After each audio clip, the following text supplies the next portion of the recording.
Welcome to Lisbon. Kia presents here the brand new Kia Rio. It's the fourth generation of the car. It's very important for Kia, but what it is capable of, we have a closer look now.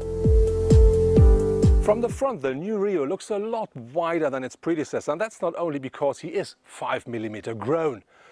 The real reason is, once the so-called tiger nose here is a lot more flat than with the predecessor, and then we have these air intakes in the grille and they're a lot wider, and this gives the car a real solid look from the front. On top of this we have these very nicely flat shaped headlights here. They're going into the side of the car, and these lines here on the bonnet, they give the car an extra push to the front, and that together makes it look very solid, very grown from here.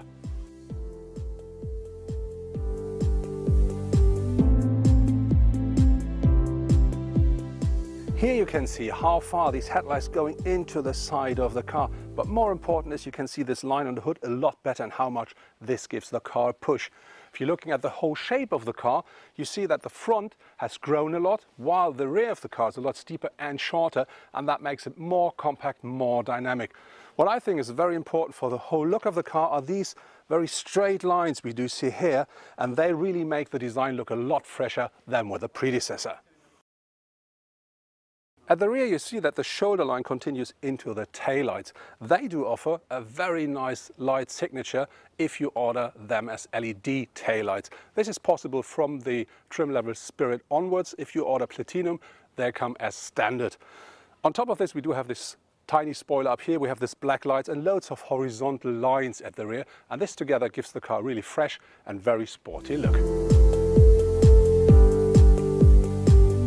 Kia offers 4 different engines for their new Rio. These are 1 diesel and 3 petrol engines. They offer between 84 up to 120 brake horsepower. The car we are driving features the new 3-cylinder turbocharged petrol engine with 100 horsepower, but you can have that car and that engine with 120 as well. Gear changing is easy, is either manual or with automatic, but very important, if you prefer an automatic gearbox, you may better wait until 2018 because Kia promised to have a DCT then.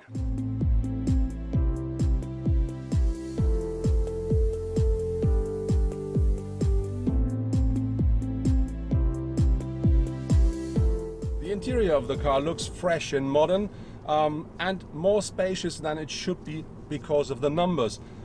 We do not have very much soft touch materials here. We have loads of plastic like the dashboard and the side here. They're looking good, but as said, no soft touch. But on the other hand, how often do you touch your dashboard? We do have an infotainment system on board with a 7-inch touchscreen here. And this one automatically comes when you order the navigation system. Alternative, there is a 5-inch monitor.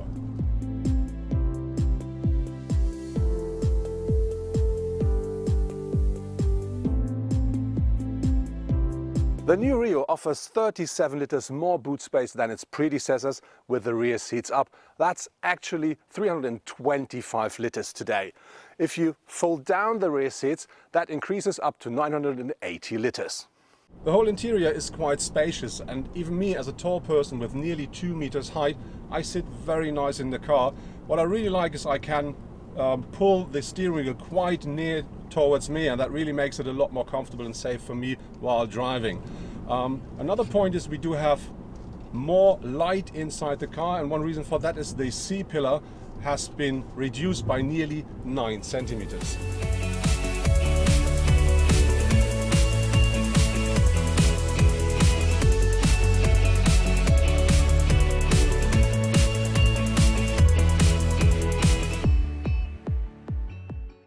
Our test car features the new 3-cylinder turbocharged petrol engine with 100 brake horsepower, and this is combined with a 5-speed manual gearbox.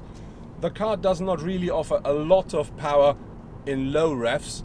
If you go above 3000 up to 6.5, where the red area starts, it really offers loads of power. It's quite agile, and I think on top of this you really get a nice sound for a 3-cylinder as well.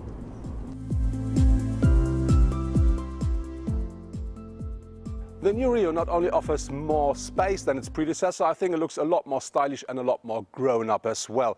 On top of this, they have this new 3-cylinder turbocharged petrol engine that really makes a great job in the car. The base model starts a little bit above 11,500 euros here in Germany. But if you want the top engine, that means 120 brake horsepower with a 3-cylinder and the top trim level, you're going to be a little bit above 21,000. But I think that's still more than fair because this car is so fully equipped that you really don't need extra cash for extra equipment. On top of this, you're going to get the typical 7 years Kia warranty.